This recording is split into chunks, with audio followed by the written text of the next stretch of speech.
We've got, just in terms of debt that we're accumulating right now, and deficits that we're accumulating right now, we're not that far off from Greece, or won't be in a few years, if you just look at the numbers. In terms of percentage debt to GDP, we're just a few years away from being like the Greeks. Now, America's different than the Greek economy. We actually produce stuff. We actually create stuff. Most of Greek, a huge percentage of the Greeks' population works for the government. That's not yet true in the United States. But we're moving that way. We're moving that way. So it's really important for us to figure out, well, why is it that people don't learn? And what can we do to change that? And what is right? Okay? What would work to get the U.S. economy moving again, to get the U.S. economy growing? So what's the problems? There are basically three with people who don't, who repeat mistakes. One is that they just don't know history. They just don't know. Nobody teaches them history. You talk about the Great Depression, nobody knows. People have vague notion of a Dust Bowl and people suffering. And then what do we teach about FDR in schools? That he was a hero. That he saved the U.S. from the Great Depression. That all his programs actually worked. So people are really, really, really ignorant. They're confused by their teachers. So they don't actually know the facts. Now, when you don't know history, you are destined to repeat it. So the first thing you have to do in order to avoid repeating mistakes is to recognize what actually happened.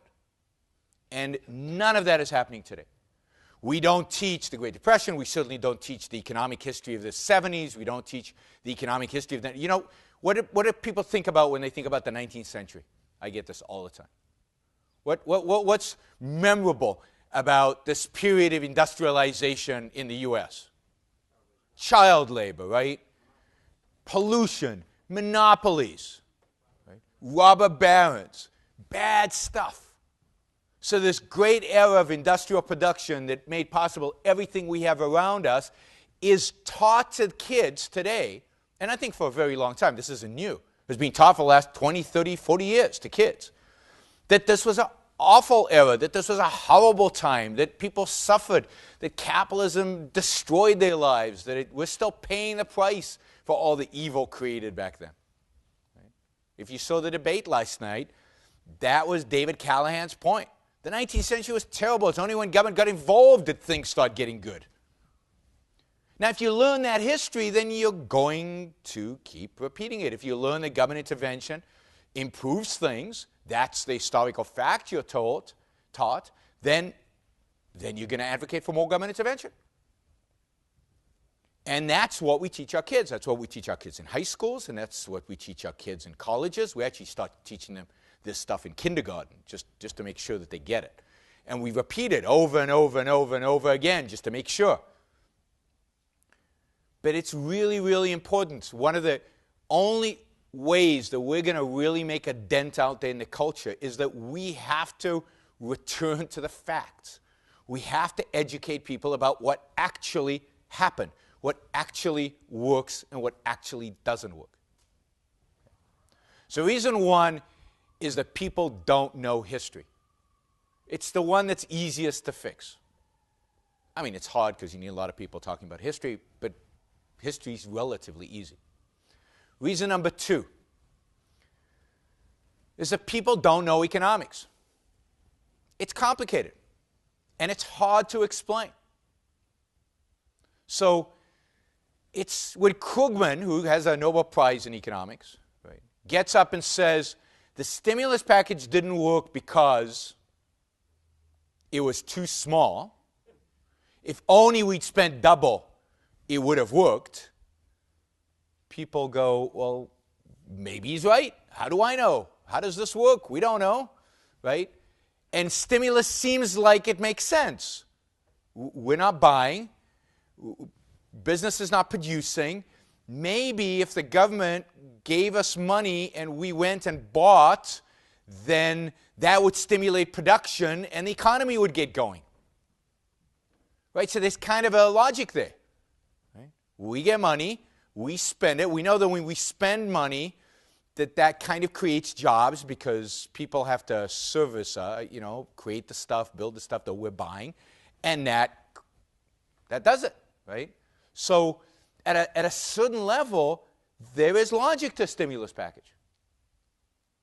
And whoever contradicts stimulus, I mean, almost nobody out there in the media explains why it doesn't work. Because even the Republicans who oppose stimulus packages don't get it. They have no clue. Because remember, they're the ones who passed the first stimulus package. And if they were in government right now, you think McCain wouldn't have passed the stimulus package? It might have been smaller, might have been allocated differently, but I'll put money on it that McCain would have passed the stimulus package. I mean, who bailed out the banks? I mean, our memories are short, but it was Bush, not Obama. Lots of Republicans voted for it, including some ones that consider themselves pretty radical. So who out there is explaining that, no, stimulus package don't work? Why? Why don't they work? Because the money has to come from somewhere. So it's not that the government has this pool of money out of nowhere and there's no cost to distributing. So yes, it could print money, but if it print money and distributes it, what happens? Well, ultimately, prices will go up and you'll pay for it that way, right? Our standard of living will go down because prices will go up. They might go up in certain sectors, they might go up throughout the economy, but that will distort it. It's not real production, it's just paper money, they just printed it. They could tax it, but then if they tax it, what happens? You're taking money out of the private economy and then putting it back into the private economy. So at best, if there were no transaction costs and this was all seamless, you get the same thing you had before. But of course, you get a lot less. Why? Because there's all these unproductive people in the chain that siphon off money, so by the time it actually gets to people, it's a lot less. But it's also inefficiently spent because government bureaucrats are deciding on how to spend the money instead of you. So every dollar that's used to stimulate actually produces a lot less than a dollar. So they talk about the multiplier effect. They're talking about, oh, every dollar produces two. Well, that's just magic. I mean, if that worked, that would be kind of cool, I guess.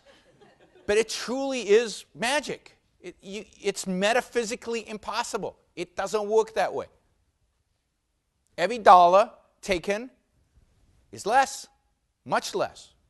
It actually destroys jobs. Stimulus destroys jobs. The third way they can do it, which is the most popular way today because we don't tax, right? That's the one thing we don't do. We don't increase taxes, at least not obviously. Right? We only do it in subtle ways. So the third thing they do is they borrow. And borrowing's cheap and easy because the Chinese are buying it or somebody's buying it, right? And it's fairly cheap, so it seems like that's costless. It's pretty easy. We get this money that we borrow, and we put it into the economy, and that produces stuff. Does it? Again, who lent it to us?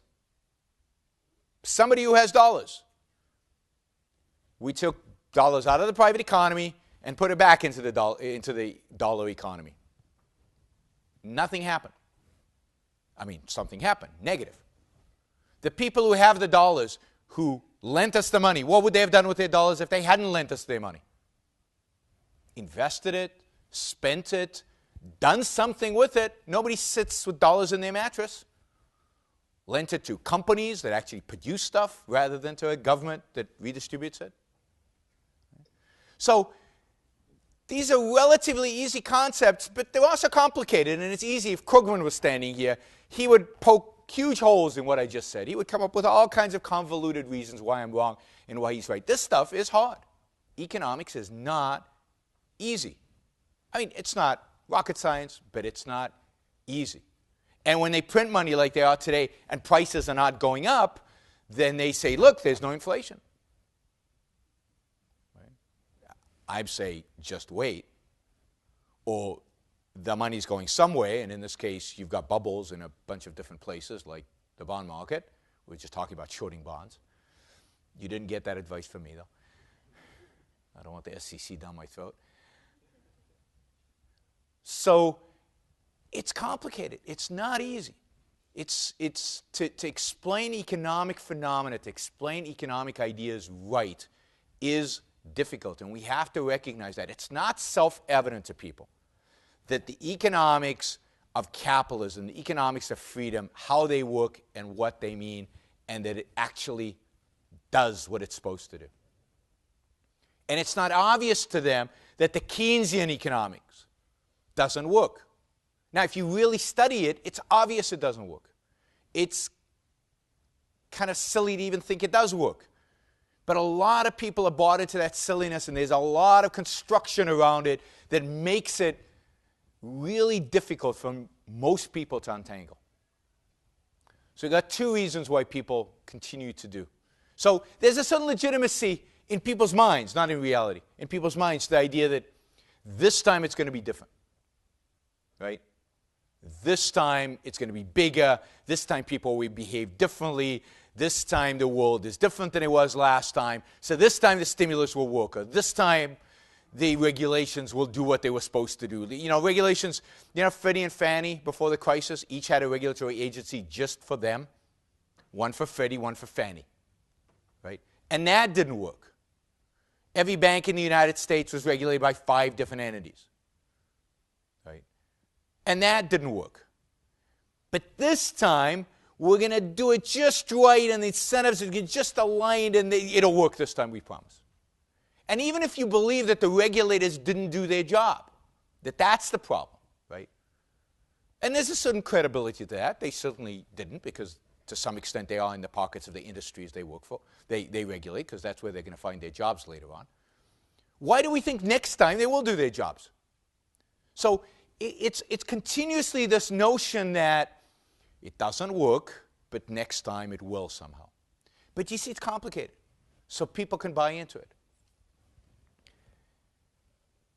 And they need education. They need education in history. They need education in economics. Because once you explain economics, you know, basic economic principles, then it's not hard to see the ridiculous nature of so much of what the government is doing, and so much of what the Federal Reserve is doing, and so much of what economists advocate should be done. So those are 2 of the 3 problems that we face. I think they're both relatively easy. The third one is a much bigger challenge. I think the most fundamental reason people don't learn from history, they are destined to repeat mistakes, is philosophy, is their ideas. And this is not just in economics. This is not true just of macroeconomic, microeconomic policy. This is true of life. People don't learn from experience. People think that people do, but they don't. And the reason they don't is fundamentally they understand their experiences based on their ideas, based on the philosophy that they hold. And their philosophy shapes the way they interpret what happens in the world. So, and I've talked about this a lot. In ethics, it's easy, right? And if you've heard my other talks about capitalism without guilt, and that's what the whole talk is about. It's about this idea that if you believe that self-sacrifice is the essence of virtue, if you believe that we're just here to serve our brother and to be our brother's keeper, then you're biased. You're going to be biased. That every time you see somebody pursuing profit, every time you're going to see somebody pursuing their own self-interest, you're going to be biased to think there's something bad about them, that something they're doing is corrupt and evil, that something that they're doing is causing problems. And you're going to reinterpret history, just like the left does, and to some extent the right. Reinterpret history to see those things happening throughout. It's always going to be about greed, about profit, about businessmen out of control. And the explanation is that, yeah, we could get rid of, financial crisis and economic crisis if only people were more altruistic and better. Right? If only we could be a different species. What would they call it in Star Trek? The Borg. Then you wouldn't have financial crises, right? Because we'd all be thinking exactly the same thing all the time. So they want to redo human nature, but they've adopted this morality that colors everything that they see around them. Why do they hate the 19th century so much? Because it was a century of individualism. It was a century of people pursuing their own happiness, a century of people pursuing their own wealth, people pursuing their own interest. The government didn't tell them what they could and couldn't do. They went out and did stuff. And people just find that repellent because, wait a minute, that's not how you're supposed to behave. You're supposed to take care of your family. You're supposed to stay in the same town forever. You're not supposed to move and travel and emigrate and build stuff and be on your own and go out into the frontier. I mean, that's foreign and scary and pretty selfish. And selfishness is bad. So the way we view ethics shapes the way we interpret and explain what happens in history and what happens in the past. And it explains economics. So why is Warren Buffett so anti-capitalism, right? Because normally people come up to me and say, look, this is pretty easy. As long as 50% of Americans get stuff from the government, they're always going to vote Democratic. The rich always vote Republican. There are fewer rich than they are the rest of the people, so the rest of the people are always going to vote to take money from the rich and give it to them. Warren Buffett's the rich, among the richest of the rich. And indeed, where does Obama raise all his money? In Wall Street, from rich people, not from poor people. So how does this class stuff, I mean, it's Marxist nonsense. It's not true. People do not vote based on what class they're in. Warren Buffett's the classical example. So why does Warren Buffett so anti-capitalism? Because Warren Buffett is committed to philosophy. He's very philosophical. He's very ideological. He is a student of John Rawls. And you read him, and you can see Rawls all over the place. And what did Rawls advocate, at least from a standpoint of how society should be structured? Rawls advocated for equality. You shouldn't advance unless everybody advances with you. The only legitimate equality is that everybody moves forward together. Now, maybe not at the same pace, that's okay, but everybody has to move forward together. And the fact is, everybody doesn't. You might make money by firing half your employees because you have to cut costs, and that's the only way to reach profitability. They're worse off, you're better off. In Rawls's view, that's wrong. And Warren Buffett believes in that view. Doesn't stop him, by the way, from firing people, but politically, that's what he advocates. He advocates a philosophical view. He believes in equality. He also believes in, and this is deeper than ethics, but he believes that he doesn't deserve the wealth that he's created. It's not his. Following Rawls, Rawls was a Harvard philosopher who died just a few years ago, who was very, very influential. But following Rawls, Warren Buffett believes that he's lucky. He was born in the right century, to the right parents, with the right genes, to do what he does. He takes no credit for what he's done. It's all genes and environment. And if it's all genes and environment, and he didn't do anything special, then he doesn't deserve it. So he should pay more taxes. We should redistribute his wealth. It's not his. He didn't deserve it. He didn't really earn it. That's the logic. So people are driven by philosophy. They're driven by ideas. If you believe that your life belongs to others, if you believe that equality is the standard of morality, or that sacrifice is the standard of morality, then the fact that free market economics works is irrelevant to you. It doesn't make any difference. Because you're not about working. You're not about anything working. You're not about creating wealth and prosperity and happiness and freedom. You're about equality, which turns out is the exact opposite of all those things I talked about.